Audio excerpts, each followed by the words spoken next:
Blackstar Network is here. Hold no punches. I'm real revolutionary right now. Support this man, Black Media. He makes sure that our stories are told. Thank you for being the voice of Black America, Roland. Stay black. I love y'all. All momentum we have now, we have to keep this going. The video looks phenomenal. See, there's a difference between Blackstar Network and black-owned media and something like CNN. You can't be black-owned media and be scared. It's time to be smart. Bring your eyeballs home. You dig?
Today is Tuesday, March 7, 2023. Coming up on Roland Martin Unfiltered, streaming live on the Blackstar Network. Family members say the 4 Black Americans kidnapped in Mexico crossed the border for one of them to have a medical procedure, a tummy tuck. 2 of them are dead. 2 have been found after the FBI offered $50,000 for their information to where they are. Folks, they went to Matamoros, and this thing ended up deadly. We'll give you more of those details as well. Senate Majority Leader Chuck Schumer blasts Fox News and Tucker Carlson for their outright lies. Running January 6th, we'll play for you what Schumer had to say. He's calling Fox News actions dangerous and unforgivable. They also a trash-ass network. U.S. home ownership increased in 2021. However, the rate of Black American home ownership still lags. I'll talk with the founder and CEO of Ready Life, an organization helping Black Americans close the gap. Florida's new elected leader of the state's Democratic Party, Nikki Fried, here to tell us what she's going to do to turn the state blue. She has one hell of a job. Plus, in our marketplace segment, a mother-daughter duo is helping folks get healthy hair and skin. They'll join us. It's time to bring the funk. I'm Roland Martin Unfiltered on the Blackstar Network. Let's go. He's got it. Whatever the miss, he's on it. Whatever it is, he's got the scoop, the fact, the find. And when it breaks, he's right on time and it's rolling. Best believe he's knowing. Putting it down from sports to news to politics. With entertainment just for kicks, he's rolling.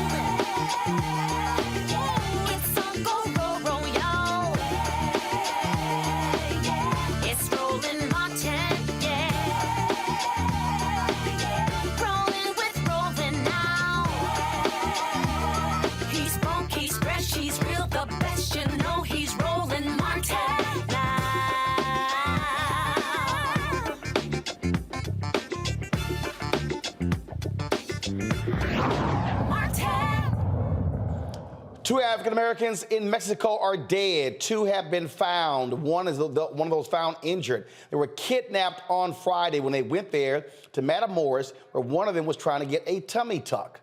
Folks, this is video showing them being kidnapped on Friday. The 4 individuals, folks, Latavia Tay McGee, Shai Woodard, Zendo Brown, and Eric James Williams, again, traveled to Mexico from South Carolina for a tummy tuck procedure. The mother of one of them said she told her daughter, do not go, but she said it was going to be safe. But they ran into the Gulf cartel, which dominates Matamoros. The U.S. State Department has advised Americans not to travel to the Mexican state due to the risk of crime and kidnapping. And the FBI got involved, had a $50,000, notice out, information leading to where they were. They partnered with Mexican law enforcement agencies as well. Again, 2 of the 4 have been killed. 2 have been found. My panel, Dr. Mustafa Santiago Ali, former senior advisor for environmental justice at the EPA, Dr. Candace Matthews, statewide vice chair, Texas Coalition of Black Democrats, Dr. Larry J. Walker, assistant professor, University of Central Florida. Candace, I'm going to start with you. There are a number of people who travel to Mexico and other countries to get medical procedures. I know somebody who went to Turkey for their veneers. Folks go to Mexico for plastic surgery. You got Brazilian butt lifts. We can go on and on and on. We're talking about going to a place here where folks went for a tummy tuck. 2 are now dead. You know what, Roland, let me tell you something. You have people that always go to Mexico for different surgery procedures, as well as veneers, as well as gastric bypass and things of that such. And normally what they would do, they'll have them to where they would travel with an actual medical bus that would take them to the medical hospital, then also take them for them to get their medical procedure. But what happened on that specific video was horrid. And it was horrific. That video pretty much pushed me over the edge to the fact where I don't even want to go to Mexico, okay? Because, one, what I'm interested in at this point right now, what is it that the U.S. is going to do? What type of plan do they have in place to retrieve our brothers and sisters? Also, I would like to know which civil rights organization or what civil rights organizations that are going to come into play to also work in congruence with the United States government to retrieve our brothers and sisters. Also, I was told allegedly they were targeted as Haitian drug lords. So this is interesting, it is scary, and it is close to home. Look, this is real simple, Mustafa. You don't know what you're walking into when you go into a foreign country. You don't know who's controlling what area. I mean, we talk about there being gang control areas in the United States. We're talking about in a place where, yes, where folks are killed, they are beheaded. So is a tummy tuck worth your life? Yeah, you got to make some hard decisions. It really shouldn't be that hard about saving a little longer and getting the procedure done here. There are numbers that about 300,000 people leave our country every year to go seek medical treatment, whether it is for plastic surgery or other things each year. And I've worked in Mexico on the border. I've been to Mexico City, a number of locations. It is not a place to play around.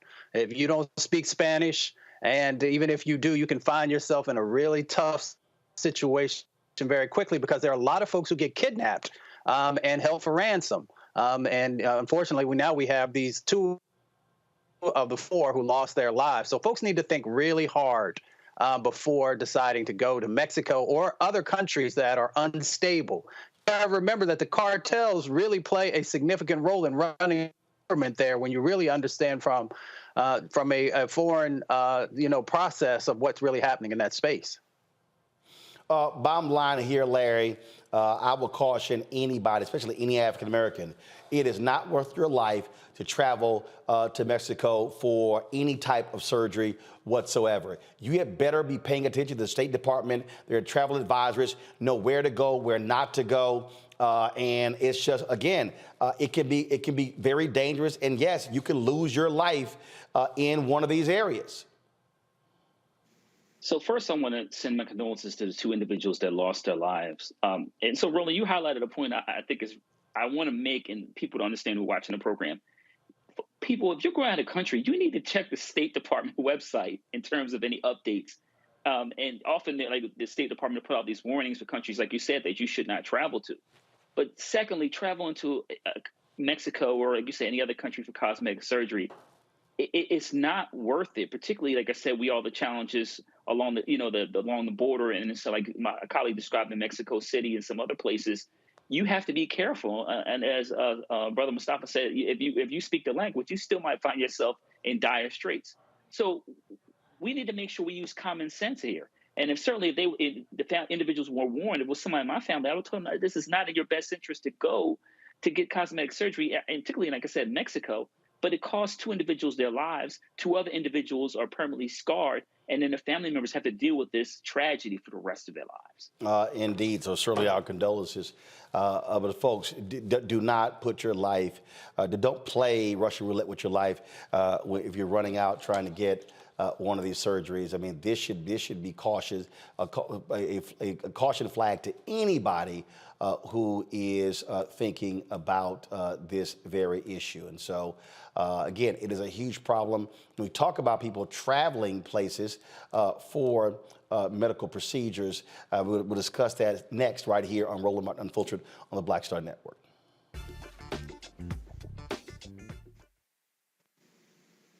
On the next, A Balanced Life with me, Dr. Jackie. Just who do you think you are? And maybe more importantly, who is it that you think you're trying to please? The answer to that second question is really wrapped up in the first. Think about that. Being the true, authentic you, no matter the circumstance. But we learn the art of forgiveness, not only of forgiving one another, but forgiving ourselves. And we also learn how to love ourselves so that we can love each other. That's next on A Balanced Life, here on Blackstar Network. Next on The Black Table with me, Greg Carr.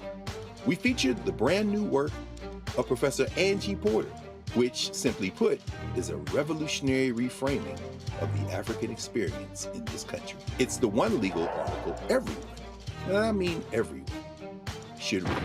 Professor Porter and Dr. Valencia Watkins, our legal roundtable team, join us to explore the paper that I guarantee is going to prompt a major aha moment in our culture. You crystallize it by saying, who are we to other people? Who are African people to others? Governance is our thing. Who are we to each other? The structures we create for ourselves, how we order the universe as African people. That's next on the Black Table, here on the Blackstar Network.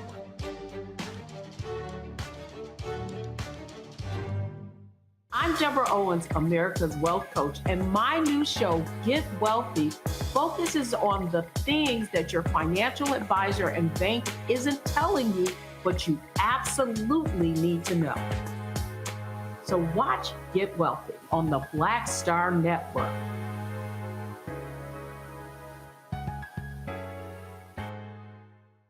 Hi, I'm Gavin Houston. Hi, I'm Carl Payne. Hey, what's up, y'all? It's your boy Jacob Lattimore, and you're now watching Roland Martin right now.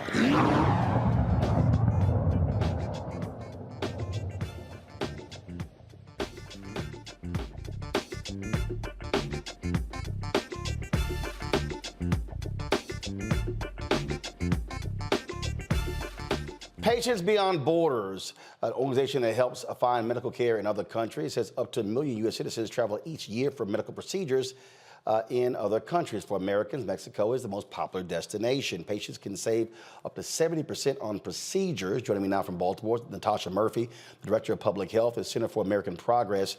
Glad to have you on the show. Really, Natasha, what this points to is a fundamental problem with the American healthcare system when people are forced to travel to other countries to get medical procedures. Yes, and thank you so much for having me, Roland. Truly a pleasure to join you and your viewers tonight. As you mentioned, you have Americans who are traveling in droves to foreign nations to seek healthcare services. And the primary driver behind that is the cost of services here in the U.S. So you have individuals who are uninsured, underinsured, or even those with insurance who know that to seek more affordable care, they have to leave our nation's borders and visit countries like Mexico and Costa Rica to get the healthcare services that they need. And as I say, I mean, we're talking about just all types of procedures, and we're not talking about a place like Canada. I mean, again, I know somebody who went to Turkey for veneers. Yes. And it, like you said, Roland, it is a mix of elective procedures, necessary procedures, as well as some of the cosmetic work. People are willing to travel the hundreds of thousands of miles to seek care that is more affordable because they know that they can't afford it here in the U.S. And so when we talk about, what are some of the other countries we're talking about beyond Mexico? Sure. So one of the most popular destinations, in addition to Mexico, are places like Costa Rica. You also have areas like Thailand and India. And these are some countries that, due to just the dynamics of their healthcare landscape, you know, their governments play a more active role in negotiating prices and negotiating for more affordable elements like prescription drugs. And as a result, their healthcare costs are significantly lower. And that really is enticing Americans to cross borders to seek care. So from a congressional standpoint, state standpoint, is anyone trying to do anything about this? Because obviously we've heard these folks two lost their lives. Other people have actually died getting various procedures in other countries because you don't have the same standards that you do here in the United States. Absolutely. Oftentimes, the cost of medical tourism can be your life, which is much higher a price than necessary. And so our lawmakers at the federal and state level do recognize that affordability is a primary concern for their residents and for their voters. And so potentially impactful reforms that have been explored at the federal and state level include policies and bills that would limit surprise medical billing and prevent some of the severe medical debt that we've seen in this country. In addition, there's been a huge push to advance transparency requirements that would inform residents and consumers up front about the costs of their healthcare services before they seek them. And that's been incredibly impactful in just providing people with the information that they need to know ahead of time. And then finally, it is critical that we expand access to affordable and comprehensive health coverage. Individuals should have access to insurance that they can afford and that covers the litany of health services that they need. All right. Natasha Murphy with Center for American Progress. We appreciate it. Thanks a lot. Thank you. Folks, on Friday, President Joe Biden recognized an African-American member of the military whose paperwork had been lost Well, we know how that goes. In fact, they denied opportunities for many African Americans to receive the nation's highest award. Paris Davis, a retired colonel, United States Army, again was recognized for conspicuous gallantry. This was a ceremony that took place on Friday. My fingers for battle. He is my loving God and my fortress, my stronghold, my deliverer, my shield, in whom I take refuge. Ladies and gentlemen, please join me as we mark this very special occasion in prayer. Almighty God, author of liberty and champion of the oppressed, I praise you for the life, heroic leadership, and distinctive service of your humble servant, Colonel Retired Paris D. Davis. Our Army has always counted on our leaders to be fully committed to our nation's ideals, to our Army values, and to all the soldiers under their command. Colonel Davis is a warrior leader who demonstrated what it looks like under the most challenging of conditions. We are humbled and inspired by Colonel Davis's example. In the moments that mattered most to those with him, from the Operational Detachment Alpha 321 5th Special Forces Group Airborne and the Army of the Republic of Vietnam 83rd Regional Force Company with him on that day of battle in 1965, your servant displayed uncommon fortitude and courage and the willingness to sacrifice his own life to save others. The men under his charge looked to him for leadership, and by your strength he delivered. As Colonel Davis rightly receives our nation's highest military award for valor in action, for distinguishing himself by acts of gallantry above and beyond the call of duty, I humbly ask that his legacy not be defined by this moment or the receiving of this medal, but may the legacy of this medal and the rich history it bears be further evidenced and enriched by the character, selflessness, and heroism of Colonel Davis. And may his life, which has been marked by a commitment to you and a sacred commitment to all that freedom-loving people cherish and hold dear, serve as a continued beacon of inspiration for all who witness today's activities and learn of his courageous actions under fire. Finally, may this ceremony serve as a testament of hope for the world's oppressed and as a terrible warning to the oppressor, because our nation still has men and women like Colonel Davis in our ranks, across our military services, who stand ready to step into the breach. We thank you, O Lord, for this reality. It is in your most holy name I pray. Amen.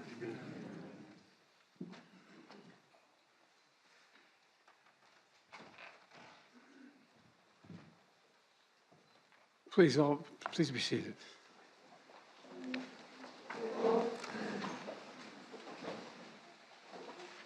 I have to say at the outset, I've had the great honor, and we have other Medal of Honor recipients here, and that I've been able to give one of those medals. And we have 5 here, but this, Secretary, may be the most consequential day since I've been president. It's an incredible man. 158 years ago today, in this White House, President Lincoln was putting the final touches on his second inaugural address. And he wrote, "Let us strive to finish the work we are in, to bind up the nation's wounds, and care for him who shall have borne the battle." Today, 58 years after he bore the battle, we honor a true hero of our nation, Colonel Paris Davis. I've had a chance to get to talk to him a little bit. We talked on the phone, and he doesn't know, but we're going to talk a lot more. Incredible guy. The Medal of Honor, created during Lincoln's presidency, is our country's highest military award recognizing gallantry above and beyond the call of duty.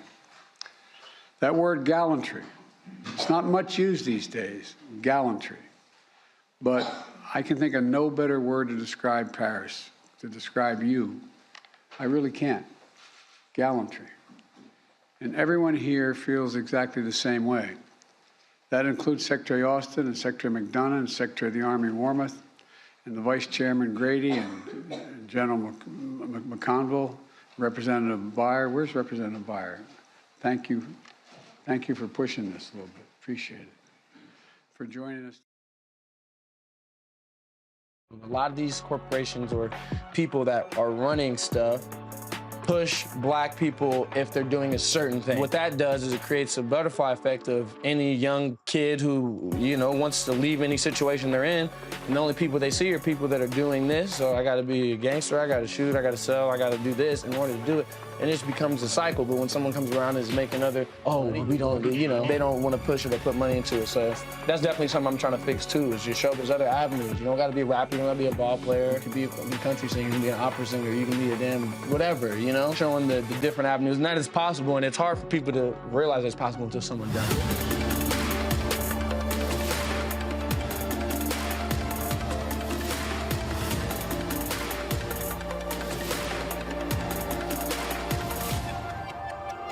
On the next Get Wealthy with me, Deborah Owens, America's Wealth Coach, the wealth gap has literally not changed in over 50 years, according to the Federal Reserve. On the next Get Wealthy, I'm excited to chat with Jim Castleberry, CEO of Known Holdings. They have created a platform, an ecosystem to bring resources to Blacks and people of color so they can scale their business. Even though we've had several examples of African Americans and other people of color being able to be successful, we still aren't seeing the mass level of us being lifted up. That's right here on Get Wealthy, only on Blackstar Network. Yo, it's your man Dion Cole from Blackish, and you're watching Roland Martin, Unfiltered. Stay woke. Today. Now, as many of you know, Paris will be the first to tell you that he hates the word I, that it was his team who served and his team who sacrificed. So today, I'm truly honored to welcome one of those teammates, Ron Dice. Where's Ron? Ron.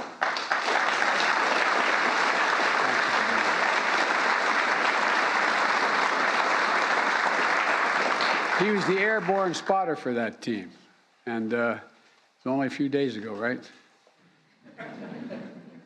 I also want to thank previous Medal of Honor recipients who are here, who joined us to recognize their brother-in-arms, Leroy Petrie, William Swenson, Melvin Morris, Matthew Williams, and Earl Pumley. Stand up, guys.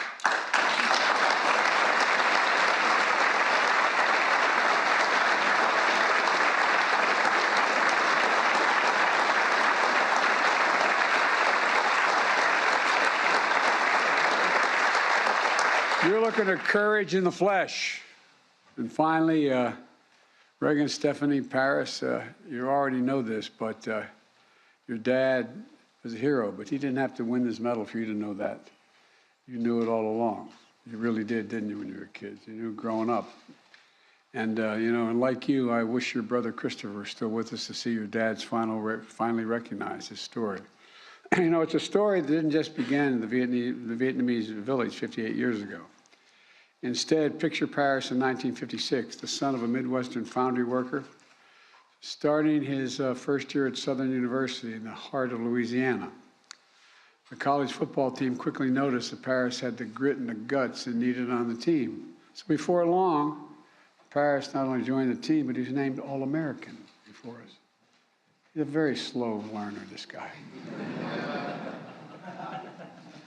I tell you what. But off the field, Paris saw constant reminders that to many, he was less than an American. And that in the eyes of the law, he was less than a person.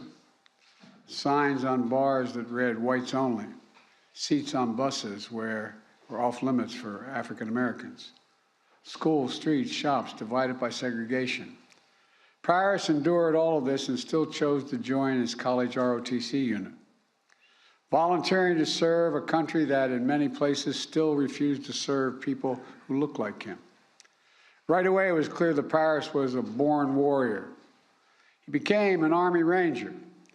Then he jumped at the chance to join the Green Berets, becoming one of the nation's first black Special Forces officers.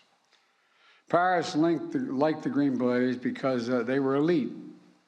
It wasn't just, as Paris once said, Joe here, Joe there. By the way, it didn't offend me you said Joe here, Joe there. You know what I mean? That didn't bother me.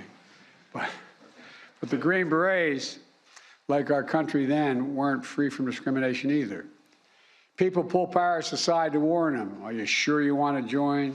There aren't a lot of people like you, look like you in this outfit. Well, remember, this was only 14 years after President Truman desegregated our military, only 14 years later. But Paris didn't listen to them, and thank God he didn't.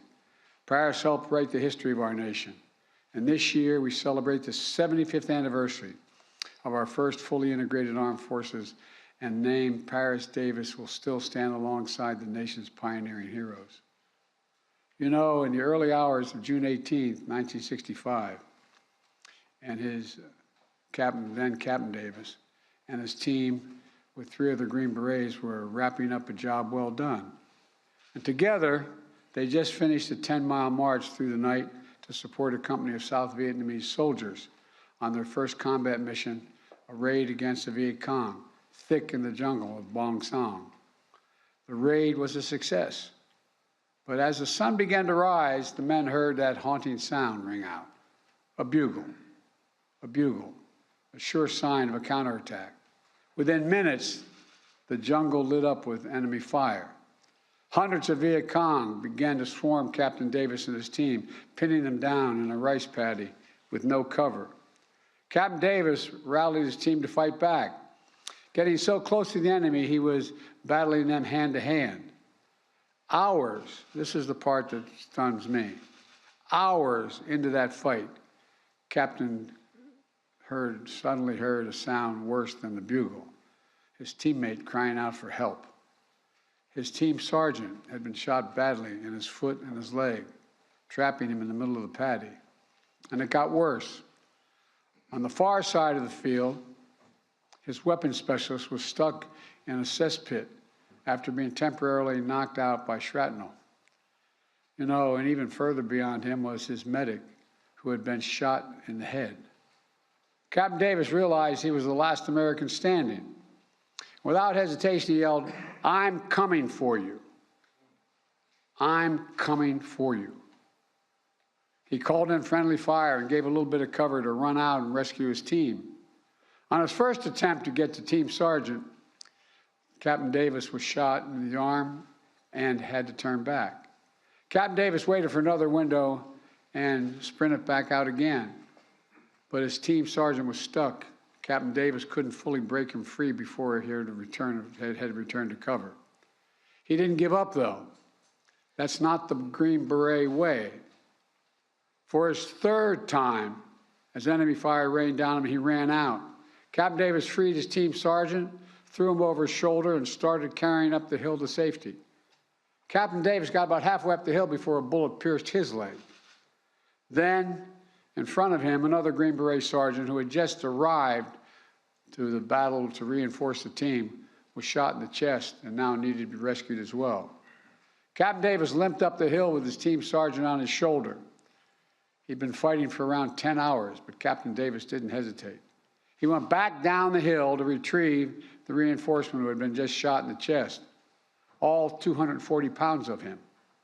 Next, Captain Davis ran to his weapons specialist, who was struck in that cesspit. Viet Cong fighters continued to spray gunfire across the field as Captain Davis threw his teammate a rope, pulled him out, and began to haul him up the hill as well. But this time, the rescue helicopter had landed.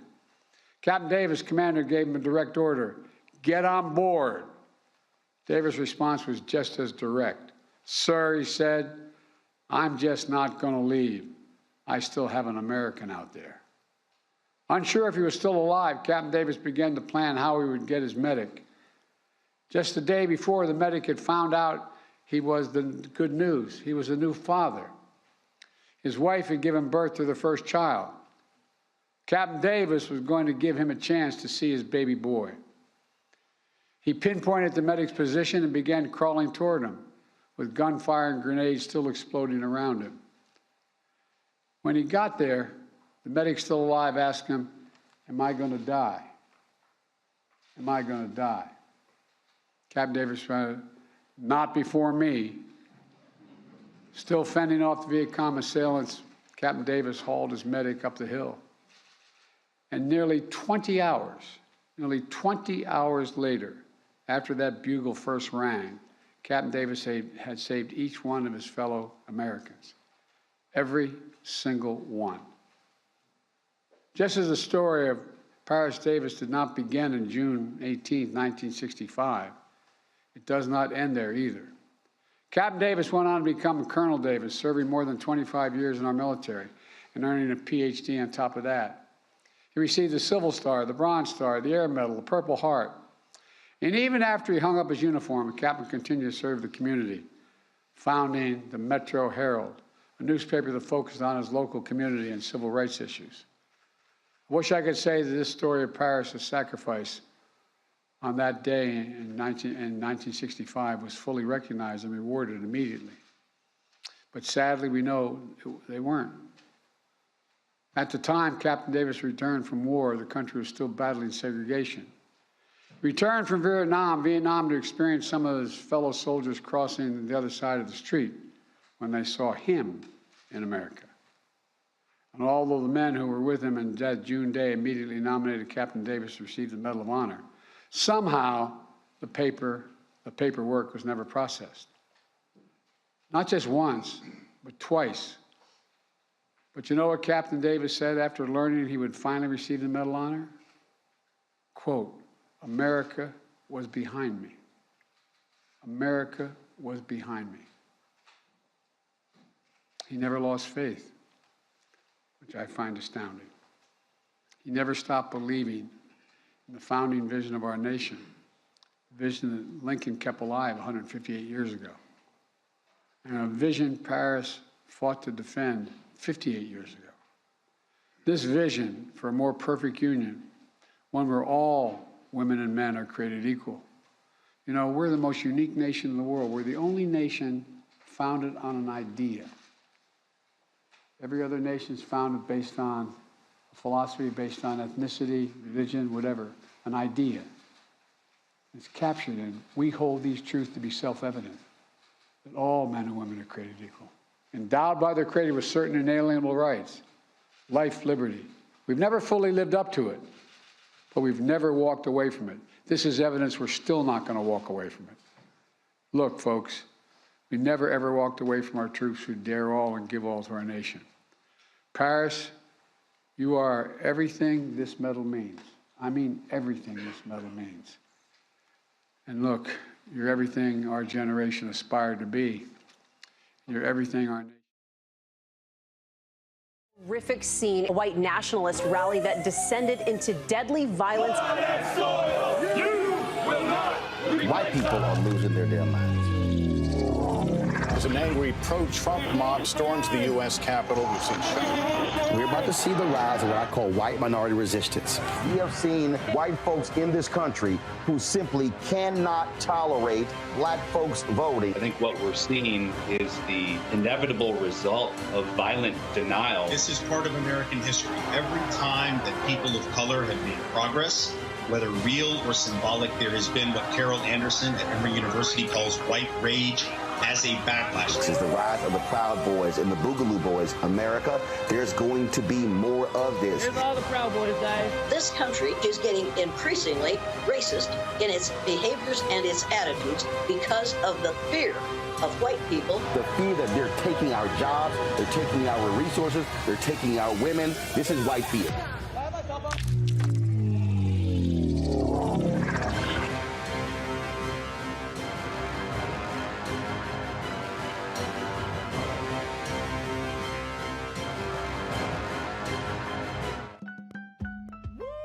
We're all impacted by the culture, whether we know it or not. From politics to music and entertainment, it's a huge part of our lives, and we're going to talk about it every day right here on The Culture with me, Faraji Muhammad, only on the Blackstar Network.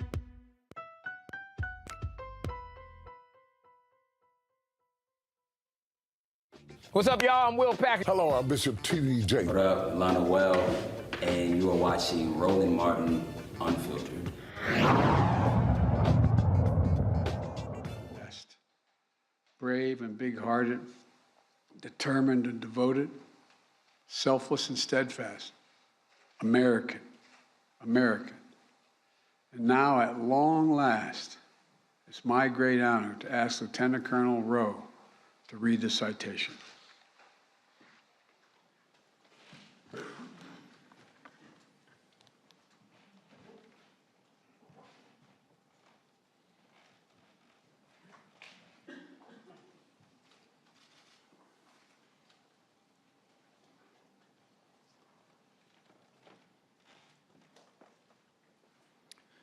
The President of the United States of America, authorized by Act of Congress, March 3, 1863, has awarded in the name of Congress the Medal of Honor to Captain Paris D. Davis, United States Army, for conspicuous gallantry and intrepidity at the risk of his own life above and beyond the call of duty. Captain Paris D. Davis, Commander, Detachment A321, 5th Special Forces Group Airborne, 1st Special Forces, distinguished himself by acts of gallantry and intrepidity above and beyond the call of duty while serving as an advisor to the 883rd Regional Force Company, Army of the Republic of Vietnam, during combat operations against an armed enemy in the vicinity of Bong Son, Republic of Vietnam, on June 17 through 18, 1965. Captain Davis and 3 other U.S. Special Forces advisors accompanied the Vietnamese 883rd Regional Force Company on its first combat mission, a daring nighttime raid against a Viet Cong regional headquarters housing a superior enemy force. Captain Davis' advice and leadership allowed the company to gain the tactical advantage, allowing it to surprise the unsuspecting enemy force and kill approximately 100 enemy soldiers. While returning from the successful raid, the Regional Force Company was ambushed and sustained several casualties. Captain Davis consistently exposed himself to the hostile small arms fire to rally the inexperienced and disorganized company. He expertly directed both artillery and small arms fire, enabling other elements of the company to reach his position. Although wounded in the leg, he aided in the evacuation of other wounded men in his unit, but refused medical evacuation himself. Following the arrival of air support, Captain Davis directed artillery fire within 30 meters of his own position in an attempt to halt the enemy's advance. Then, with complete disregard for his own life, he braved intense enemy fire to cross an open field to rescue his seriously wounded and immobilized team sergeant. While carrying the sergeant up a hill to a position of relative safety, Captain Davis was again wounded by enemy fire. Despite 2 painful wounds, Captain Davis again refused medical evacuation, remained with the troops, fought bravely, and provided pivotal leadership and inspiration to the Regional Force Company as they repelled several Viet Cong assaults on their position over a period of several hours.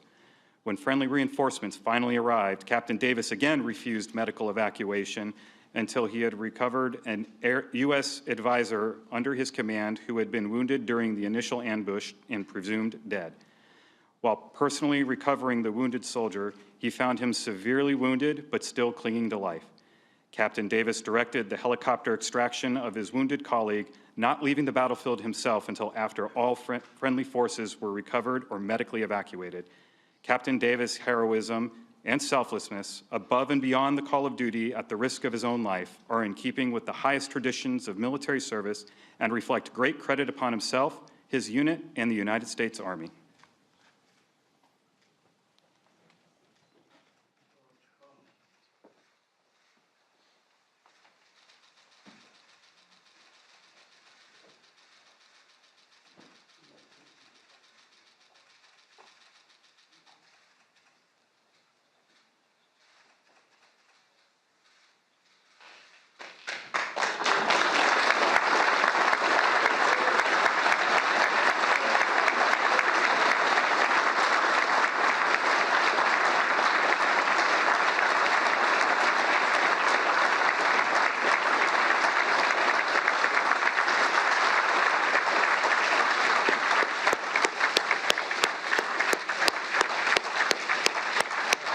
Mustafa wanted to show that full ceremony not only because he is our Alpha Phi Alpha fraternity brother, but also because, look at this, go to my iPad, please.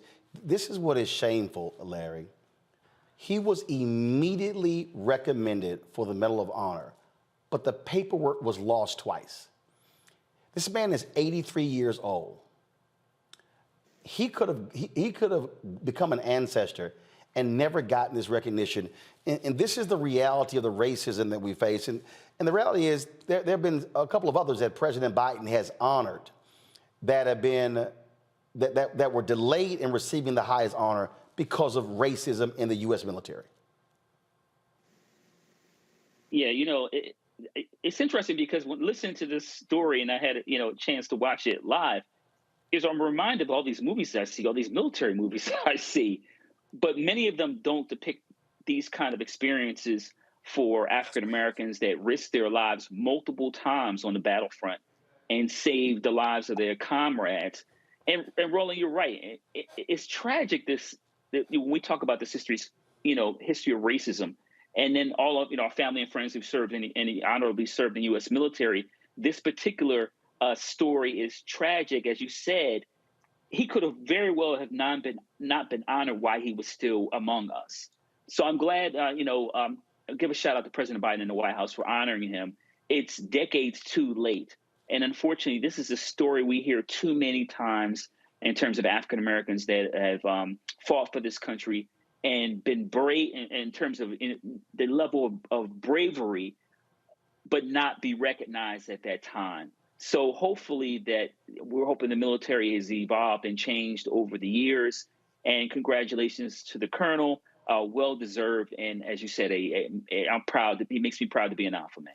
It's just again, here you are, an African-American, Mustafa. You literally put your life on the line, and racists still don't give a damn and deny this man 60 plus years his rightful honor.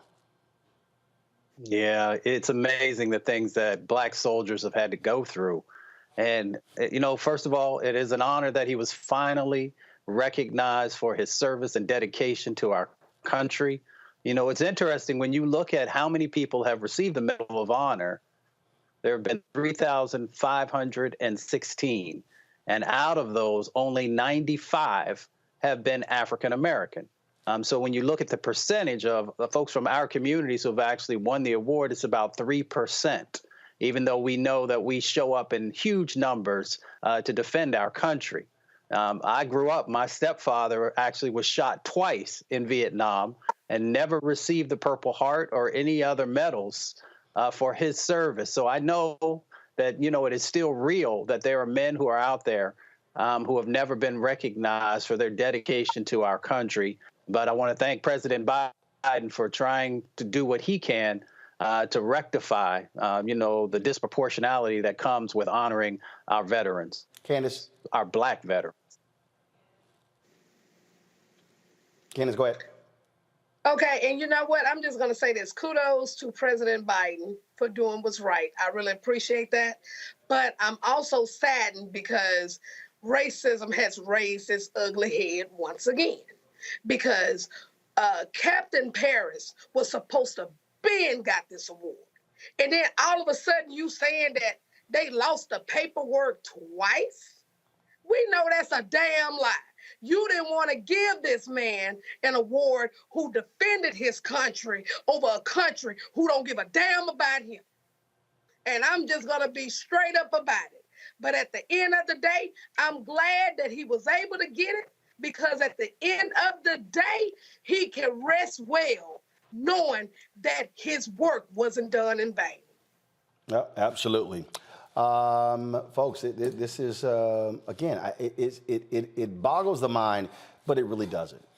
And when you listen to these people out here who act as if, oh, systematic racism doesn't apply. Think about it. To Mustafa's point, how many other soldiers who have made the ultimate sacrifice have never been honored? Yes, there's a Black Secretary of Defense in retired four-star General Lloyd Austin. But the fact of the matter is, this is what we see and deal with on a constant basis. African Americans not getting their just due, not just in the military, but in many other places as well. This is the story of Black people in this country. And so when you listen to folks like Governor Ron DeSantis, and they don't like telling Black history, When you look at their attacks on critical race theory, their attacks on books by black authors, their attacks on African American studies programs, it is because this is the America they want to deny. They love to paint this picture. And everything is wonderful, that America is the greatest country the world has ever seen, that all these things that y'all talk about, why can't y'all just let that stuff go? Well, if we did, Colonel Paris doesn't get honored. If we did, numerous other African Americans all across this country who have done things in cities and states and towns and locales would never get honored. In Atlanta, they're going to be unveiling a statue to Zonona Clayton. Good, well-deserved. And there are so many other African Americans who deserve to be honored. Yet we have a country that gladly will defend, or really a party, an ideology, largely white conservatives, who will gladly defend Confederate statues. I told you when I was in Texas, the monument that's there, dedicated to white domestic terrorists, a massive monument. This is the stuff that we have to deal with in this country. And so when someone says, oh, you should just forget those things, you should say, no, we can't. Because if we did, the Colonel Parises would never get their just due, would never get their respect and their honor. But it's also why the next generation can't be as callous and just have disregard to what happened before. Well, we must understand it's our responsibility as the current generation to ensure the next generation understands that the fight continues. Bernard Shaw, the late anchor at CNN. I remember when I called him and I said I wanted to use this clip when he was critical of white men in newsrooms. And he said, Roland, every generation has its turn. It's now your turn. Meaning, as African Americans, our job is to ensure that we are fighting on behalf of those heroes and sheroes who have been ignored, who folks want history to simply forget, who want us to somehow act as if their heroism is not deserving of public praise. It is our job, and we must continue to fight for them every step of the way. And so if you're sitting there watching and you say, this is performative, this doesn't impact us whatsoever, tell that to the families of the men that he saved. Tell that to his family, because now his children's children's children will be able to say that our father, our great-grandfather, our great-great-grandfather, our great-great-grandfather was honored with the nation's highest honor, that in the face of racism and bigotry, he still cared enough about his fellow soldier. That is the story of black people in America. And yes, black history is American history, whether the racists today want to admit it or not. Folks, be sure to download the Blackstar Network app, Apple phone, Android phone, Apple TV, Android TV, Roku, Amazon Fire TV, Xbox One, Samsung Smart TV. Also, support us in what we do. Your dollars make it possible for us to do this show every single day. And trust me, it is not a cheap endeavor when it comes to the studio and when it comes to the staff. Our studio alone costs $15,500 a month. When it comes to our staff, you may think these costs are no big deal, but trust me, when we spend more than $3,000 a month, even on fiber optic lines to be able to broadcast this show, that's what it takes. Our monthly expenses are about $185,000. And so when you see this show, when you see the Blackstar Network, that's what it costs. So your dollars matter. Send your check and money orders to P.O. Box 57196, Washington, D.C., 20037-0196. Cash App, $RM Unfiltered. PayPal, R Martin Unfiltered. Venmo, RM Unfiltered. Zelle, Roland at RolandSMartin.com. Roland at RolandMartinUnfiltered.com. We'll be right back.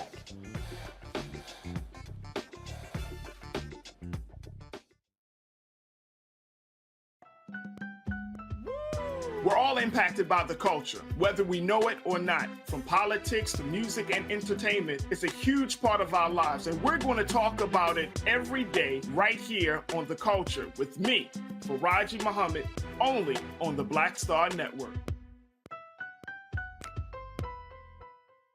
Pull up a chair, take your seat. The Black Tape with me, Dr. Greg Carr, here on the Blackstar Network. Every week, we'll take a deeper dive into the world we're living in. Join the conversation only on the Blackstar Network.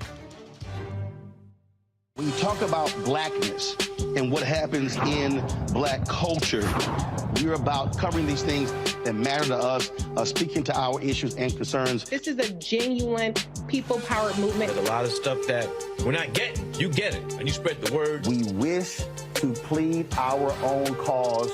Too long have others spoken for us. We cannot tell our own story if we can't pay for it. This is about covering us. Invest in black-owned media. Your dollars matter. We don't have to keep asking them to cover our stuff. So please support us in what we do, folks. We want to hit 2,000 people, $50 this month, raise $100,000. We're behind 100,000, so we want to hit that. Y'all money makes this possible. Checks and money orders go to P.O. Box 57196, Washington, D.C. 20037-0196. The Cash App is $RM Unfiltered. PayPal is R Martin Unfiltered. Venmo is RM Unfiltered. Zelle is Roland at RolandSMartin.com. This is Judge Mathis. What's going on, everybody? It's your boy Mac Wiles, and you are watching Roland Martin Unfiltered.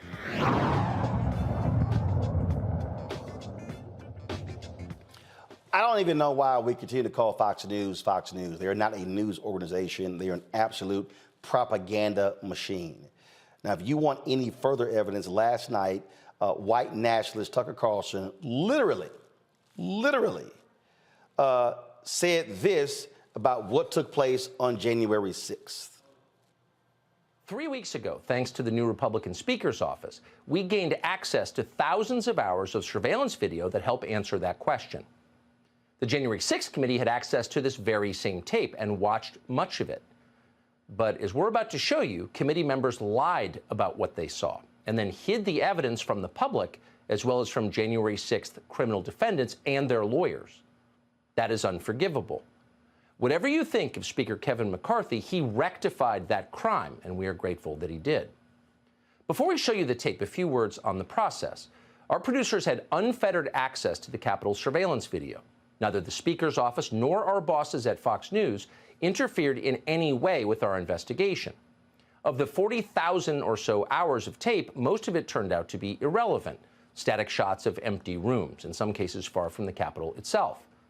To find relevant videotape, our producers were given use of Capitol computers with advanced mapping software. That made it easy to find what we were looking for. What we didn't have was access to facial recognition software, and that was significant. For more than 2 years, we have wondered why some in the crowd that day who seemed to be inciting violence were never indicted for it. We assumed these were federal agents of some sort. We still assume that. And in fact, there were many examples of behavior we saw in those tapes that didn't seem to make sense. Y'all, this fool literally said folks were just taking tours. They were just walking through the Capitol, no big deal. There was no violence. Senate Majority Leader Chuck Schumer had the same expression that I have right now. And he said this today on the floor of the Senate. Mr. President, last night, millions of Americans tuned in to one of the most shameful hours we have ever seen on cable television. With contempt for the facts, disregard of the risks, and knowing full well he was lying to his audience, Fox News host Tucker Carlson ran a lengthy segment last night arguing the January 6th Capitol attack was not a violent insurrection.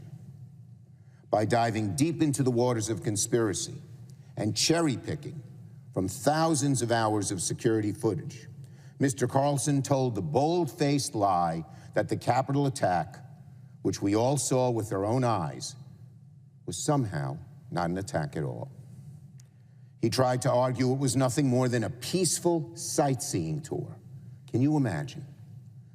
A nonviolent demonstration, a perfectly fine and appropriate instance of people expressing their opinion. I, so many others who were here in the Capitol, and millions of Americans are just furious with Tucker Carlson and Kevin McCarthy today. Many of my staff were here at the Capitol on January 6th. Their lives were put in danger, as were the lives of many of my colleagues, as well as police, maintenance staff, reporters, countless others. At one point, I was within 30 feet of the rioters.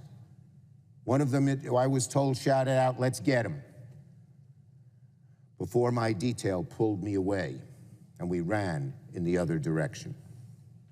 To say January 6th was not violent is a lie pure and simple. I don't think I've ever seen a primetime cable news anchor manipulate his viewers the way Mr. Carlson did last night. I don't think I've ever seen an anchor treat the American people and American democracy with such disdain. And he's going to come back tonight with another segment. Fox News should tell him not to. Fox News, Rupert Murdoch, tell Carlson not to run a second segment of lies. You know it's a lie. You've admitted it's a lie. And Speaker McCarthy is every bit as culpable as Mr. Carlson. Speaker McCarthy's decision to share security footage with Fox looked like a mistake from the very beginning. But after last night, it looks like a disaster. Speaker McCarthy has played a treacherous game by catering to the hard right. He's enabled the big lie and has further eroded away at our precious democracy. When people don't believe elections are on the level, that's the beginning of the end of this bold experiment in democracy that has gone on for more than 200 years. It's all the more shameful because Speaker McCarthy knows precisely what kind of customer Mr. Carlson is. He's not surprised by this outcome. What a low point for Speaker McCarthy. What a low point for Fox News. As reporting on the Dominion lawsuit shows, Mr. Carlson had no problem admitting behind the scenes that the big lie is pure garbage. When Sidney Powell went on the air to push the stolen election narrative, Mr. Carlson told fellow anchor Laura Ingraham that Sidney Powell is lying. His words by the deposition. Mr. Carlson's own producer texted him that, quote, "I don't think there is evidence of voter fraud that swung the election." They know full well they've been lying, and they're doing it anyway. We all, Americans of all types and stripes and corners of this country, Democrats, Republicans, independents, need to take a stand and call out Mr. Carlson's conduct for what it is, a dangerous, unforgivable attempt to destabilize our democracy and rewrite the history of the worst attack on our Constitution since the Civil War. It's an insult to every police officer who was on the scene that terrible, fearful day. It's an insult to the memory of every single person who perished in connection to the attack, especially to the memory of Brian Sicknick. Nonviolent? Ask the Sicknick family. It makes me sick just thinking about what his family must be going through this morning.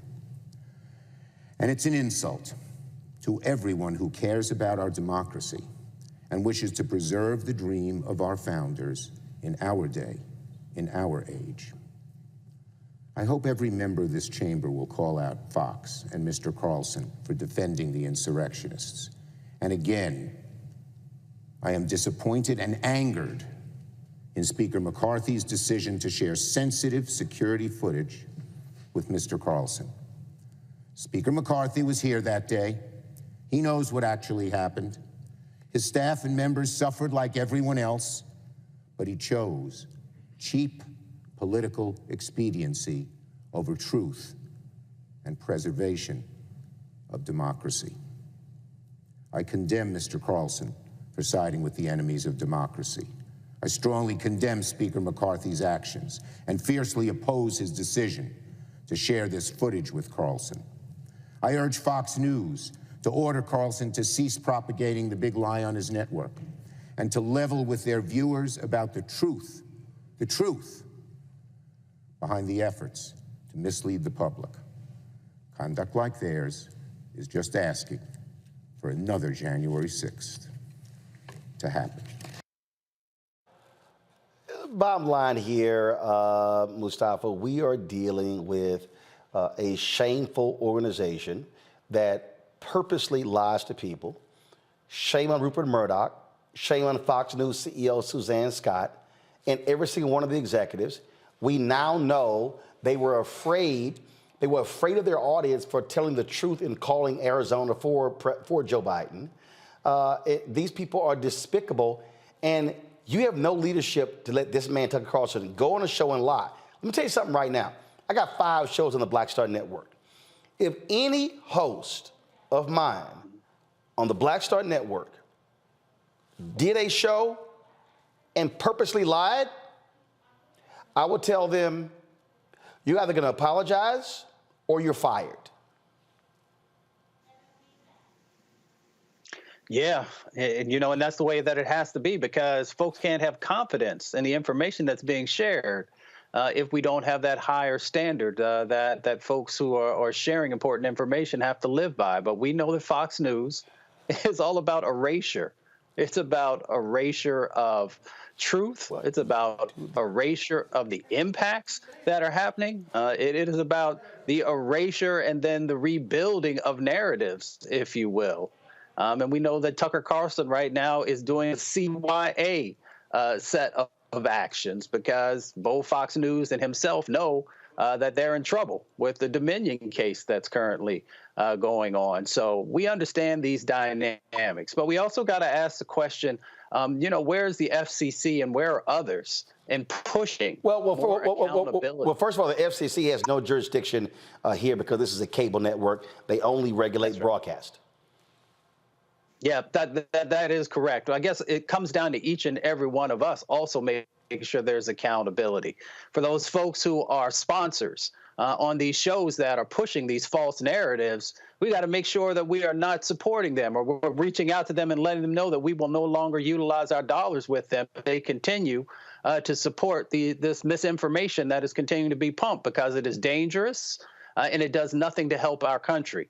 So we have to realize that we also have power in this moment to play a role in the accountability that's necessary in keeping Fox News in check. Candace? In my opinion, everybody, let's hold hands. Welcome to another petty episode of white people fighting each other, but not going to do anything to help Black people. Okay? You can't save a republic until you end racism. Okay? What happened on January the 6th was motivated by racism. It was a clear view of what racism looks like today. So just me seeing these white people going back and forth with each other, but y'all really don't have the interest of what you're going to do for Black people. So you better go find you something else and find you something safe to do. The thing here, Larry, they want to tell a different story. They literally want to tell all of the millions watching, hey, there was no violence. It was sightseeing. I mean, Tucker Carlson is a flat-out liar. So is Sean Hannity. So is Laura Ingraham. And if you're Rupert Murdoch and you're Suzanne Scott, you are knowingly allowing one of your employees to completely lie about January 6th, and you're lying to the audience, and you defend that because, oh, they might go to Newsmax and elsewhere. This is a trash network. So this conversation about, what happened January 6th reminds me, it kind of parallels the same folks who believe the Confederacy was about states' rights, but states' rights to do what? And, and it's almost like, Roland, I feel like when I used to watch wrestling on Saturday mornings back in the day when I was a kid, I thought it was real until someone told me it was fake. This weird idea about what is reality and what is not is always so strange for me when it comes to Fox News. But they give folks spoon-feed folks the information based on their beliefs they already have. Fox News will continue to tell these lies. We will continue to have problems when it comes to democracy if we don't put it to an end. Now, I don't know, people talk a lot about this lawsuit with Dominion, but the fact of the matter is that Fox has made billions of dollars off of these fabrications, these blatant lies. But once again, what does it cost? The cost is our own democracy. And sharing this footage also puts many members of Congress in danger because it also, so this is a really tragic time in our country's history. The last thing I want to add, Roland, is as a former congressional staffer with my boss, I've walked with him with a badge on and tried to get to the U.S. Capitol and have Capitol police officers stop me. So we saw on January 6th what happened in terms of how they pulled back and let a lot of folks were able to get in the building, fight their way into the building.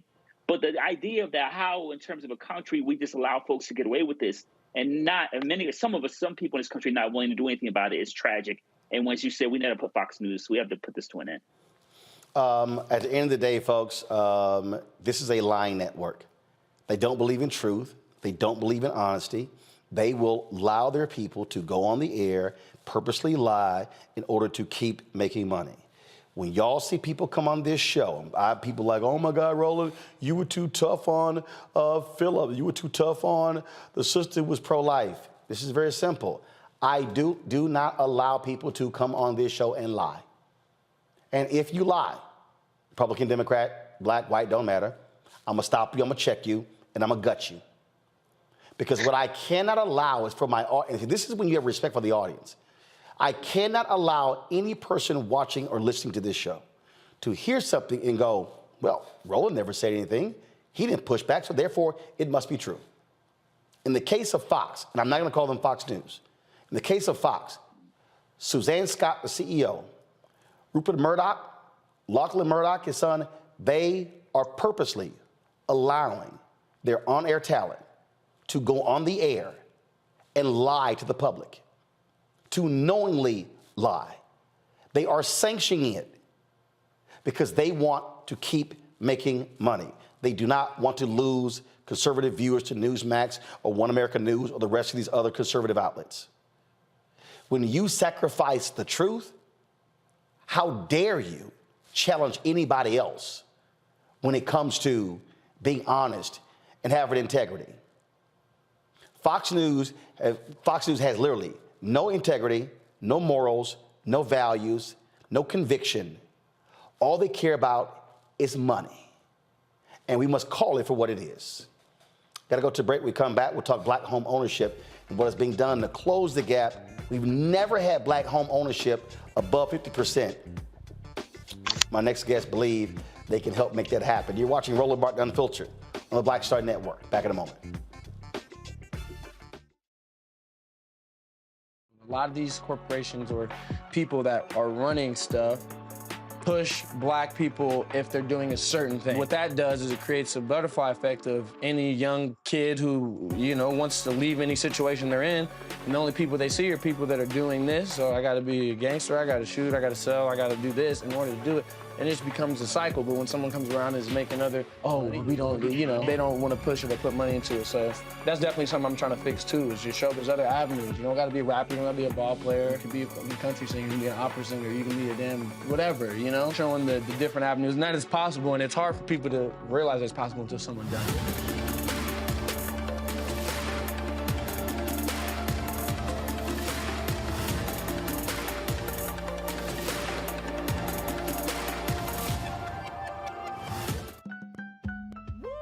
We're all impacted by the culture, whether we know it or not. From politics to music and entertainment, it's a huge part of our lives, and we're going to talk about it every day right here on The Culture with me, Faraji Muhammad, only on the Blackstar Network.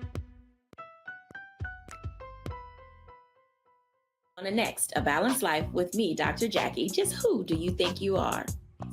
And maybe more importantly, who is it that you think you're trying to please? The answer to that second question is really wrapped up in the first. Think about that. Being the true, authentic you, no matter the circumstance. But we learn the art of forgiveness, not only of forgiving one another, but forgiving ourselves. And we also learn how to love ourselves so that we can love each other. That's next on A Balanced Life, here on Blackstar Network. Hi, everybody. This is Jonathan Nelson. Hi, this is Cheryl Lee Ralph, and you are watching Roland Martin, Unfiltered.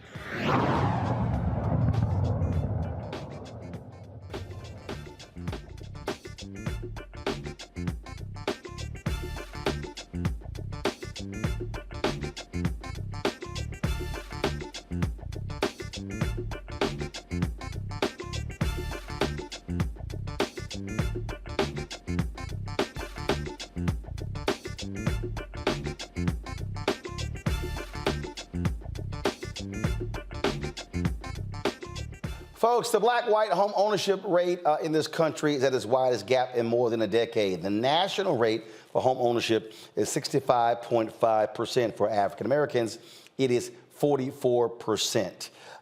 It has never actually exceeded 50%, and we've seen what has happened since the Fair Housing Act of 1968. That number has actually dropped at one point to almost 40%. We lost a significant amount of wealth during the home foreclosure crisis from 2006 all the way through present day. Some 53% of black wealth was wiped out due to the home foreclosure crisis. And so we still right now are dealing with a massive housing crisis in this country because in 2010 to 2020, we had the fewest number of homes built in the United States since the 1930s. It was less than 10 million. We pretty much averaged about 20 million homes being built per decade from 1940 through 2010. That was not the case from 2010, 2020. And so there's a black-owned firm that's trying to impact this. Ashley Bell is the founder and CEO of Ready Life, and Montel Williams is a Ready Life advisor. Ashley's in LA, Montel is in Miami. Glad to have both of you here. So for folks who don't know, Ashley, you were on before talking about this here. So exactly what is Ready Life and how have y'all had an impact on helping African Americans get home ownership? Well, thank you, Roland. It's good to be with you again. Good to see you briefly in Salt Lake City at our brother Kenny's event he had there. Just always good to be in conversations around uplifting our folks. And Ready Life is at the heart of helping us just rethink what we've been through. And when you think about credit scores, most people, Roland, are going to sit here and say, you know, well, credit scores are the only way to get a mortgage. My credit is the barrier. But the reality is that credit scores weren't invented until 1981. There was a world without credit scores. They have not always been in our lives. But what we've seen with credit scores are that they've been the source of black mental health challenges, people feeling ashamed by these three digits, people feeling like these three digits control their entire life. And the reality is that we believe that you can qualify for a home by your rent payment primarily instead of your credit score. And so, look, in Atlanta, the average rent in Atlanta is $1,530. The average mortgage in Atlanta is $1,538. So there's an $8 difference between owning and renting. Yep. But the person who's renting is paying it every month, but they don't create the equity and create the wealth. That's what we're trying to change.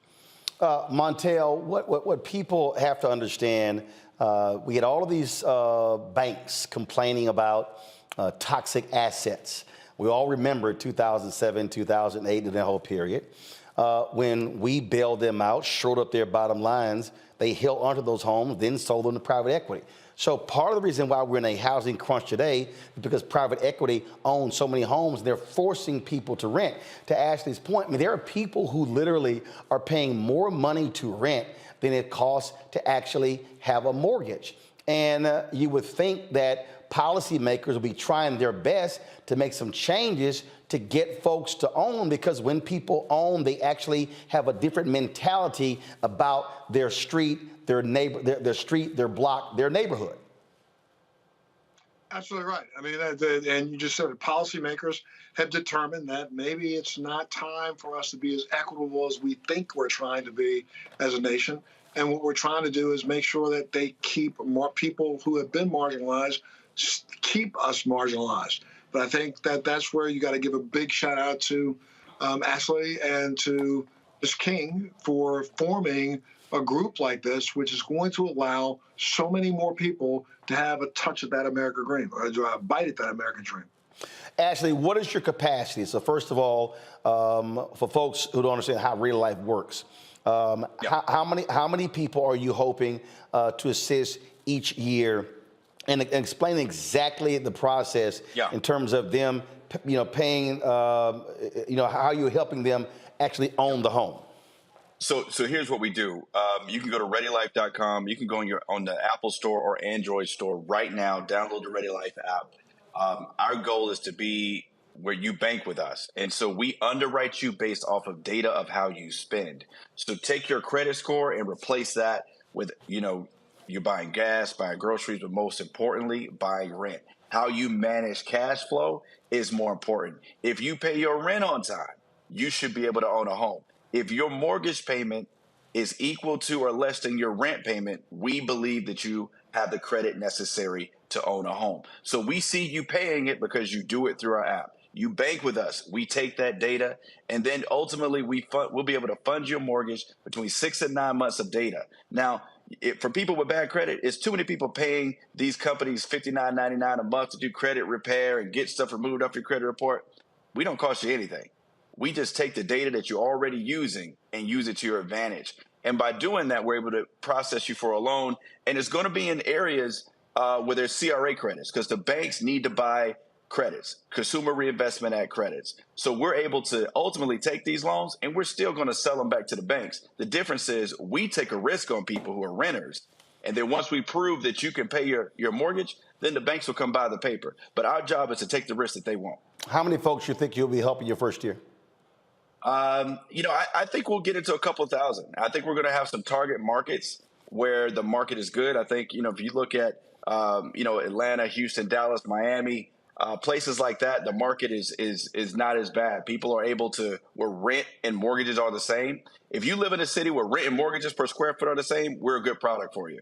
And I think that's where we're going to focus. Montel, this is a much different way of doing this. There's so much attention that's placed on a credit score, and we all know even how that game is played and how it's used against people. And first of all, the credit score game is just so stupid to me. Like, for instance, they tell you, to keep your credit score high, don't pay off your credit card. Well, hell, last I checked, if you didn't have debt, I would think you're the kind of person folk would want buying something, but it's but it's actually held against you. I mean, and then of course we have no idea how the algorithm was created, and then you got 3 major bureaus, and so you might have a low score on one, mid to high on others, and then the people go, we're going to use a low score. Well, what the hell? It's a rigged game. It's absolutely ridiculous. You nailed it right on top. It's a rigged game to make sure that people stay marginalized. This is something that, we got to start facing some facts here.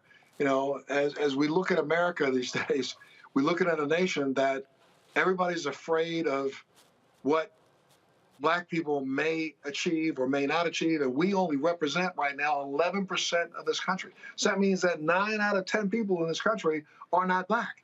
So we really aren't an entity, a mosque to be feared, but we are feared. And I'm glad the fact that we have Ready Life that's stepping in right now to say, you know what, we're ready to take, not a chance, but we're ready to give you the opportunity that you need. And that's what's so important about the difference of what's going on here and with, credit scores and all this other garbage. Indeed. So, Ashley, you said probably a couple thousand this year. And so what is your 5-year plan? How many people you hope to have involved and assisting with Ready Life? Yeah, so, we would love for people to sign up now, because our job is to show the banks that this is doable.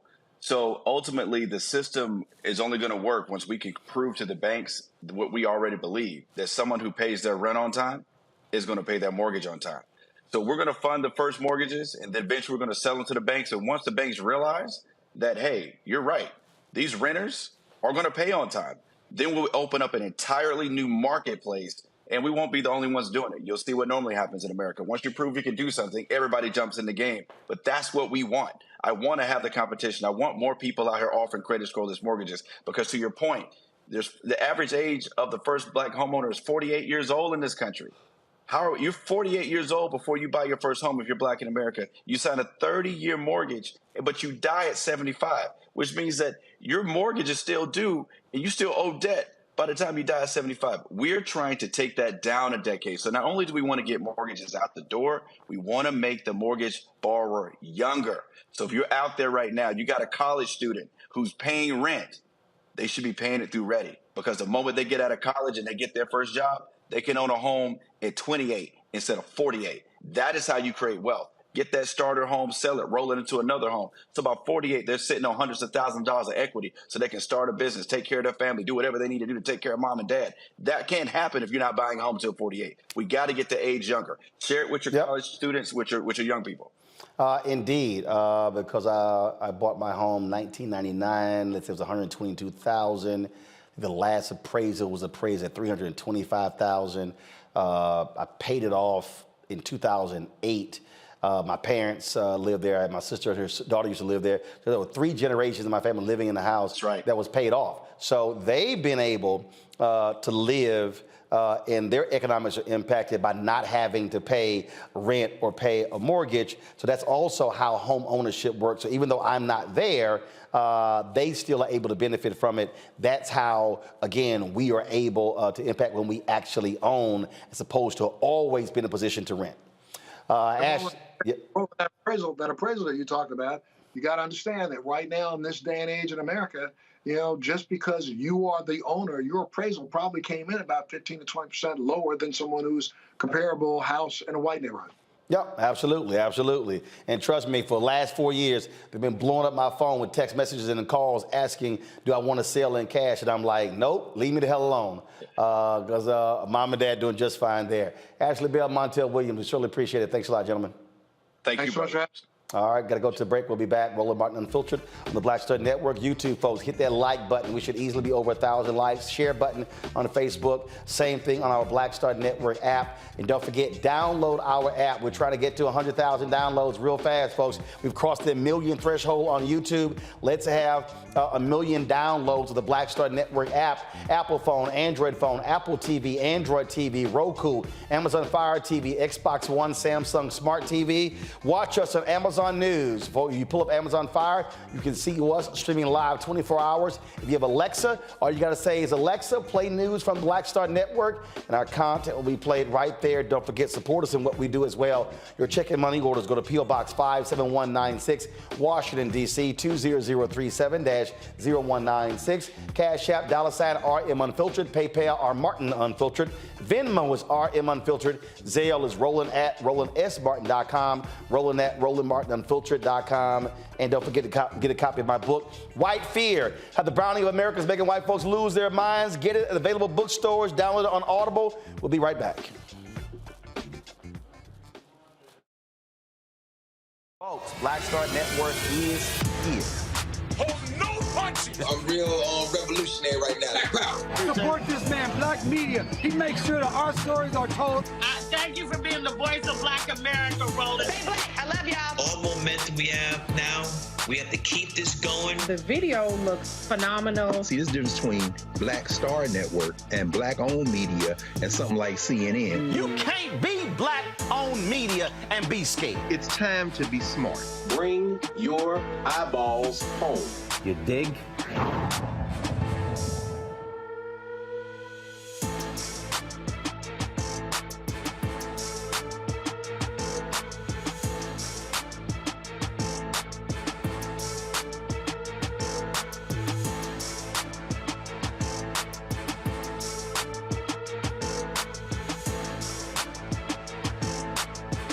On the next Get Wealthy with me, Deborah Owens, America's Wealth Coach, the wealth gap has literally not changed in over 50 years, according to the Federal Reserve. On the next Get Wealthy, I'm excited to chat with Jim Castleberry, CEO of Known Holdings. They have created a platform, an ecosystem to bring resources to Blacks and people of color so they can scale their business. Even though we've had several examples of African Americans and other people of color being able to be successful, we still aren't seeing the mass level of us being lifted up. That's right here on Get Wealthy, only on Blackstar Network. Hey, I'm Deion Cole from Blackest. What's up? I'm Lance Gross, and you're watching Roland Martin Unfiltered.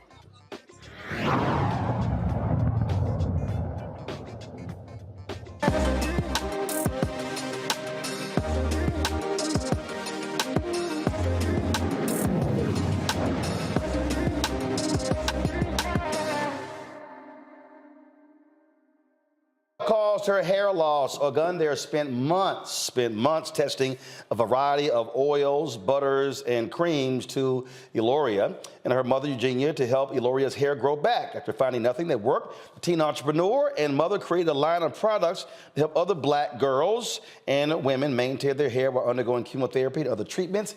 The duo then soon launched Elora Beauty. Elora and Eugenia join us now from Calgary, Alberta, Canada. Glad to have both of you on the show. And so walk us through this process. I mean, it's always interesting when you start doing something on your own, when you can't find what's out there in the marketplace. And so just what was that process like for you? Oh, sorry. Hi, Roland. This is my first time doing this, so I'm a little bit nervous. But don't worry about it. Just take your time. We'll walk you through it. It's all good.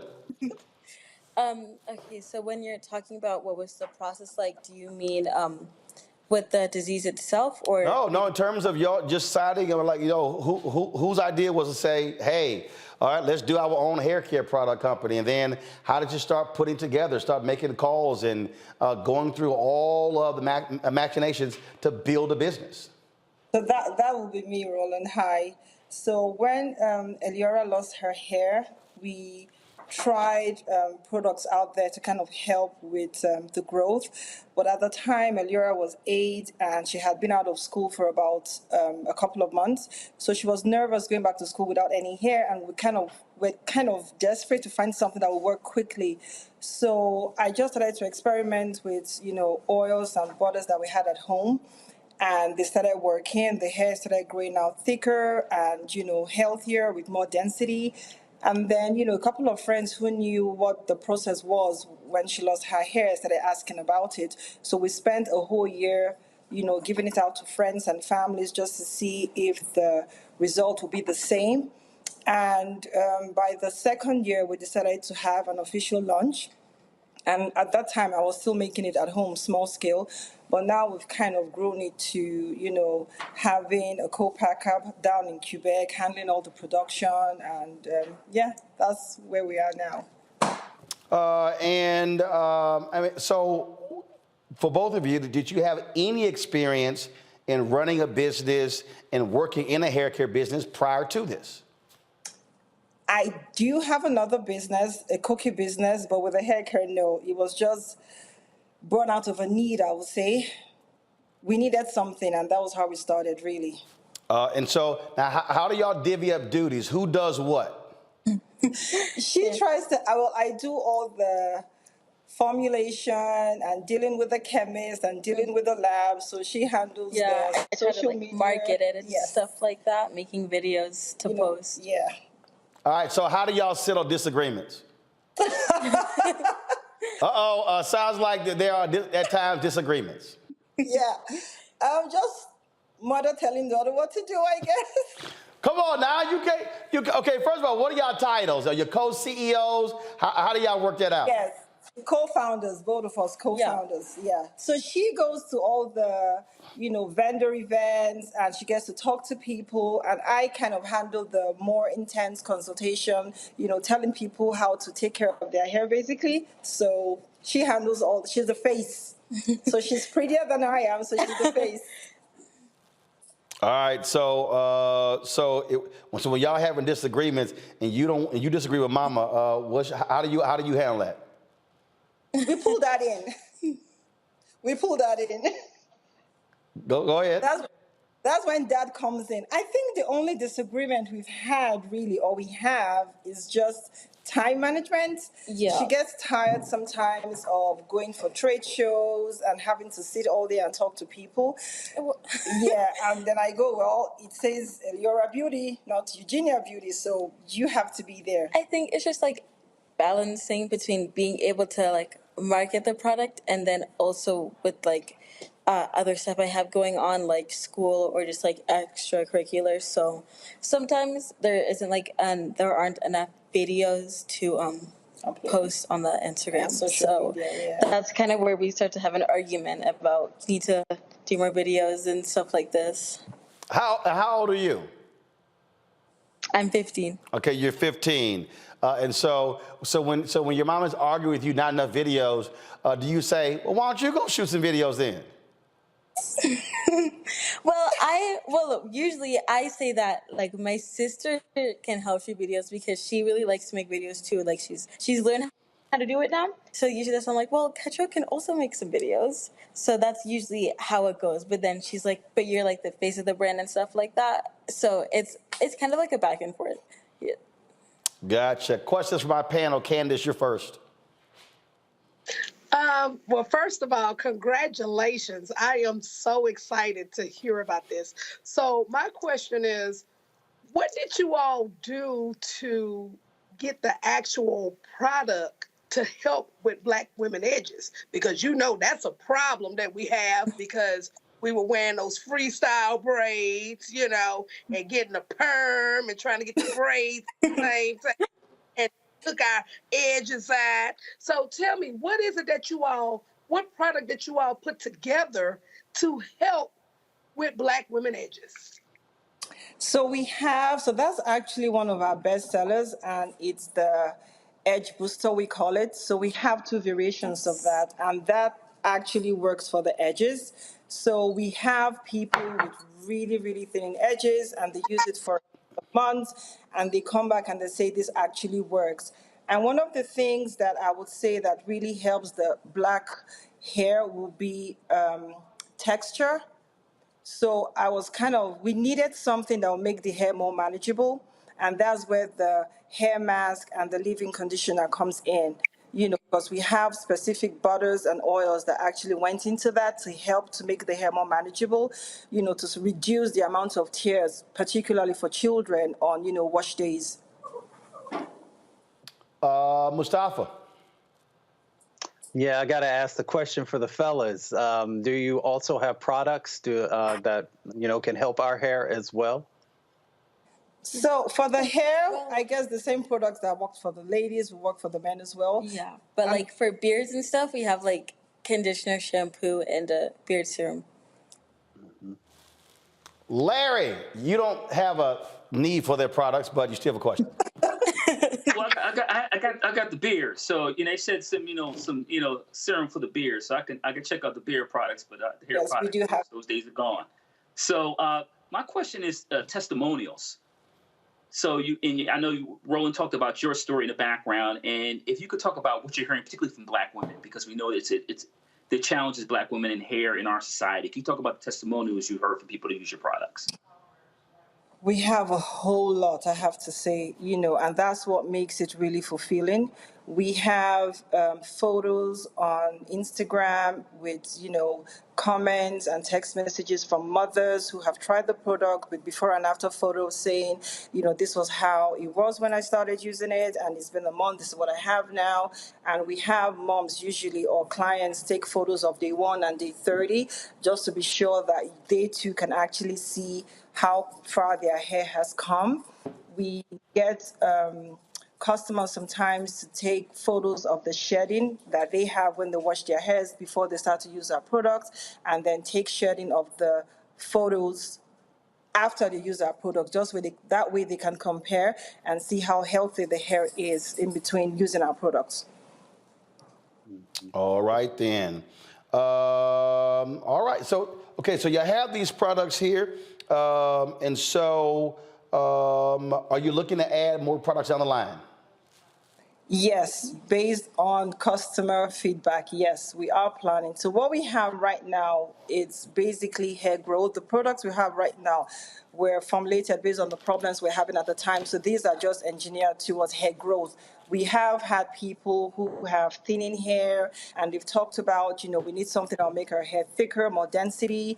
We have moms who have asked for detanglers. So those are things that we are working on, but we can't rush it. We have to make sure it actually works before we put it out there. So that will probably happen maybe next year or the year after, or the year after.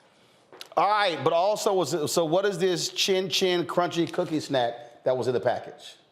So that goes out complimentary with every order. So that's actually my business. Chin Chin is it's West African. So originally, we are Nigerians, and that's what I had growing up as a child as a snack. So it's complimentary for every order. So that just went in there. That's a cookie. You should try it. All right, then. Well, look, we appreciate it. Look, good luck. First of all, where can people get your products? So we ship worldwide, and it's available on the website, eliораbeauty.com. And you can also ask questions if you have any from our Instagram, or send an email. There's always someone, available to answer any questions that you might have. And we do ship to the U.S. as well. All right, then. Well, look, we certainly appreciate y'all being with us. And so let's work out those co-founder dynamics. Yes, we will. When it comes to decision making. And we appreciate it. Good luck. Thanks a lot. Thank you so much, Roland, for having us. Thank you so much. All right, thank you very much. All right, folks, when we come back, we'll talk about the new head of the Florida Democratic Party. She's got a tough job trying to rebuild and restore a party that has been crushed in the last several elections. We'll talk to her next on Roland Martin Unfiltered on the Blackstar Network. Next on The Black Table with me, Greg Carr.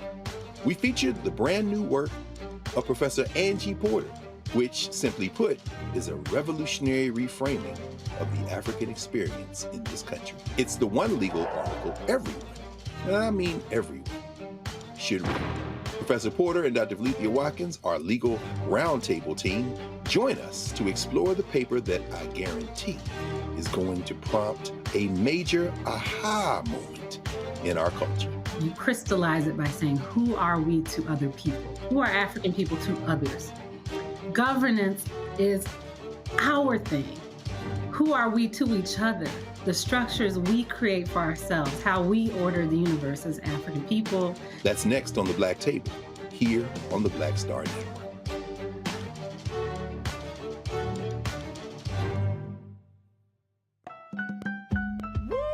We're all impacted by the culture, whether we know it or not. From politics to music and entertainment, it's a huge part of our lives, and we're going to talk about it every day right here on The Culture with me, Faraji Muhammad, only on the Blackstar Network. Pull up a chair, take your seat. The Black Table with me, Dr. Greg Carr, here on the Blackstar Network. Every week, we'll take a deeper dive into the world we're living in. Join the conversation only on the Blackstar Network. What's going on? This is Tobias Trevelyan. Hey, I'm Amber Stevens-West. Yo, what up, y'all? This is Jay Ellis, and you're watching Roland Martin Unfiltered.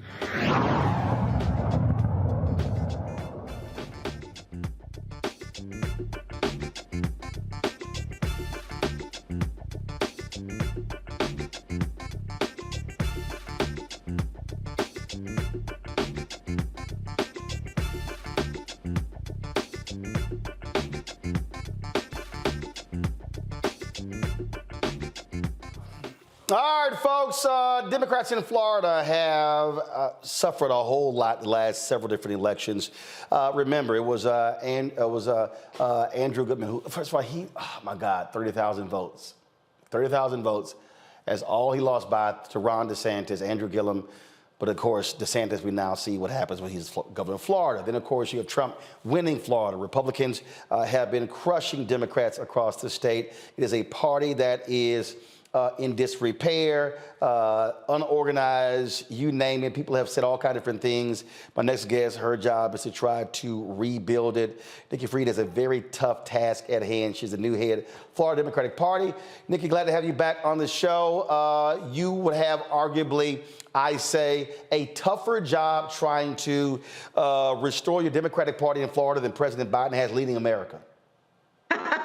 I don't disagree with that. I think that I've got the toughest political job in all of America. And it was definitely not something that I had originally thought was going to be the next chapter of my life. But as you just said, we got to start winning again. And the party is in such disarray. But we'll get there. We will get there. We are going to fix this. And remember, the thing, what jumps out at me also, I think about the same thing in Texas, where, I hope Beto O'Rourke decides to lead the party there. And it's just, you're dealing with these red states and how things have gotten very difficult in terms of winning statewide. Republicans are controlling a supermajority in the House as well, gerrymandering, all these different things. And so what is your beginning step? How do you do that? How do you begin to restore and rebuild trust? When I look at the data in terms of the top 15 counties and how they vote, your blue counties, look, they're not even hitting 60% turnout, where these red counties are 65, 67, 70, 72, 75%.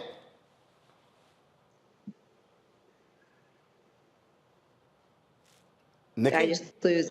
Yeah, am I still here? Yep, you're here. All Go right. ahead. Looks like You're here. that's kind of like spotty. Look, here's the thing, Roland. Like, this didn't happen overnight.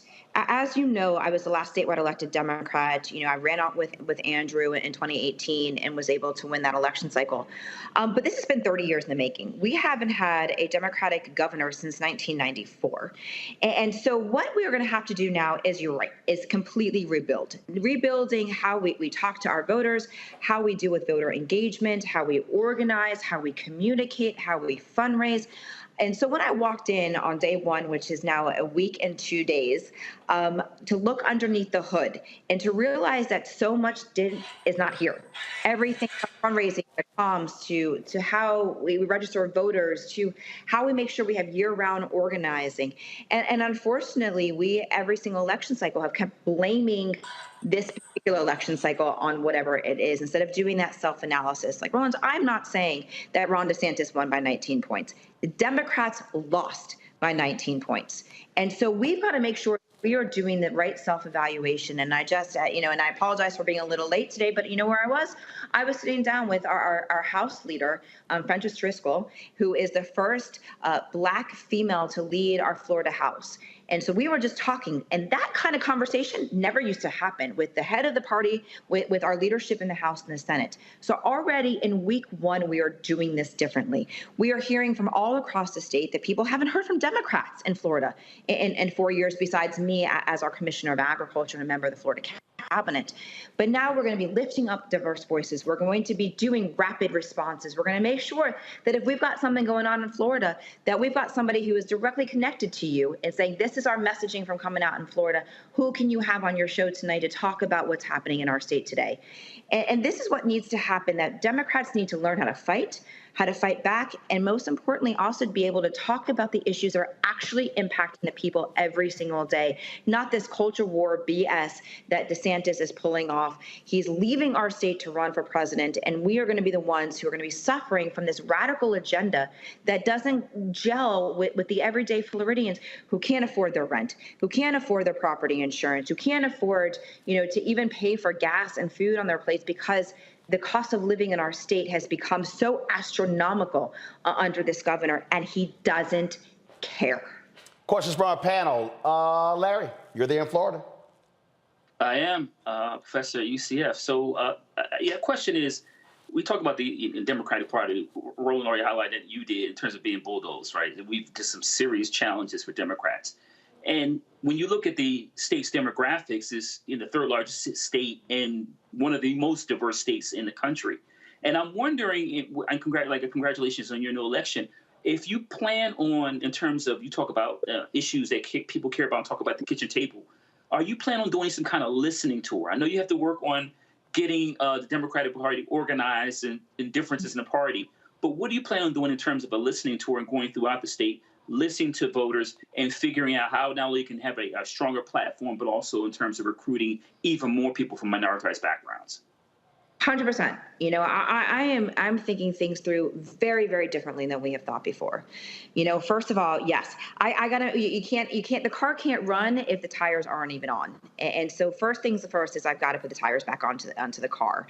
But then we are going to be doing statewide tours, talking and most importantly, listening to our stakeholders and every demographic across the state, from the Panhandle all the way down to Key West, from our Black community to our brown community to our Muslim community to our faith-based community to our rural community, and listening to what's on the ground. The added benefit of me being chair is that I just came out of being our only statewide elected for 4 years.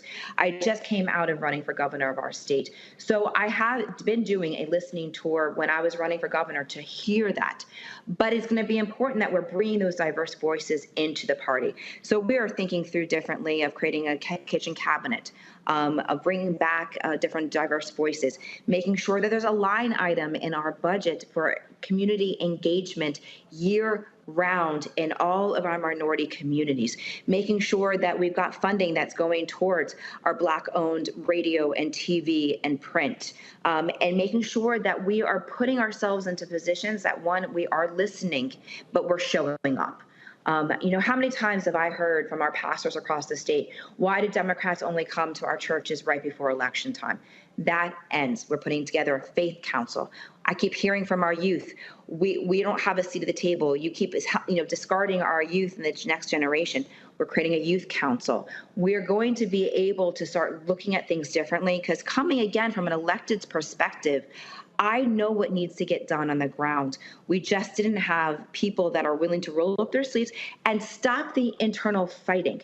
You know, Democrats have loved to do this. We love to take on each other, push people down, kill our youth, and not willing to lift each other up, lift up those diverse voices. So this is going to be a new day. Is it going to happen overnight? No. It took us 30 years to get here. But having those really hard conversations, making sure that people like you and Roland that are at the seat of the table, so that we make sure that we are listening to the message. I mean, even still, what I just talked about with our minority leader in the House was that we've got to be thinking through the next 60 days. Unfortunately, we've got a radical looks like Nikki froze. Let me know when we get her back. Until hopefully we'll get her back. Candace, until we get her back, you're facing the same problem there in Texas, having to rebuild the statewide Democratic apparatus. Oh, absolutely. And I feel exactly what she's going through, because when I tell you, we're dealing with it here. But what I'm more interested in is what is her messaging is going to be to the disenfranchised voters who refuse or simply stop voting, because that is a task that we're dealing with here in Texas. 75. Now, yeah, there was a poll showing 75% of young voters in Texas didn't even vote in the last election. They didn't. And that is a task that we're dealing with right now. And so I have to put the cowboy hat on and go and talk crap. And I have to tell a lot of these Democrats, we go in like the mafia when we go into our SDC meetings. And I let them know, I say, look, you cannot be scared to go in the hood. You cannot be scared to go to the strip club, because them strippers can vote.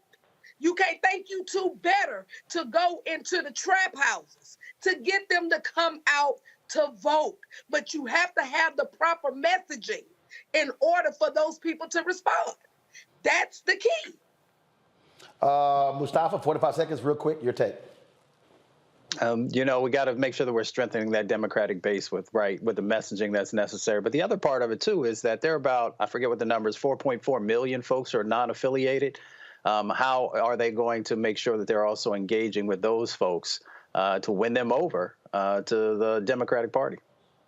Well, first of all, you can't win over non-affiliated unless you win over affiliated. So you got to rebuild brick by brick, and I think that's really what Nikki Free's task is. We'll reschedule her, some issues with her Skype there, and we'll certainly get her back on the show. We'll try to get her back on tomorrow, but definitely want to hear more of what she has to say. Folks, that is it for me. I got to go. Don't forget, folks, support us in what we do. Download the Blackstar Network app, Apple phone, Android phone, Apple TV, Android TV, Roku, Amazon Fire TV, Xbox One, Samsung Smart TV. Join our Bring the Funk fan club. Send check and money orders. P.O. Box 57196, Washington, D.C. 20037-0196. Cash App, $RM Unfiltered. PayPal, R Martin Unfiltered. Venmo is RM Unfiltered. Zelle, Roland at RolandSMartin.com. Roland at RolandMartinUnfiltered.com. Let me thank Larry, Mustafa, and Candace. Thank you so very much. Always glad to have my two Alpha brothers here and a fellow Texan on the show. Thanks a bunch, folks. Don't forget to get my book, White Fear, How the Browning of America is Making White Folks Lose Their Minds. All bookstores, Amazon, Barnes & Noble, and Audible as well. I will see y'all tomorrow. Ho!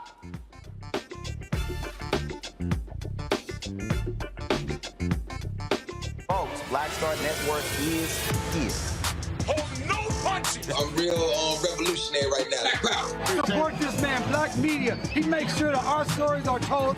Thank you for being the voice of Black America, Roland. Stay black. I love y'all. All momentum we have now, we have to keep this going. The video looks phenomenal. See, there's a difference between Blackstar Network and black-owned media and something like CNN. You can't be black-owned media and be scared. It's time to be smart. Bring your eyeballs home. You dig? Pull up a chair, take your seat at the Black Table with me, Dr. Greg Carr, here on the Blackstar Network.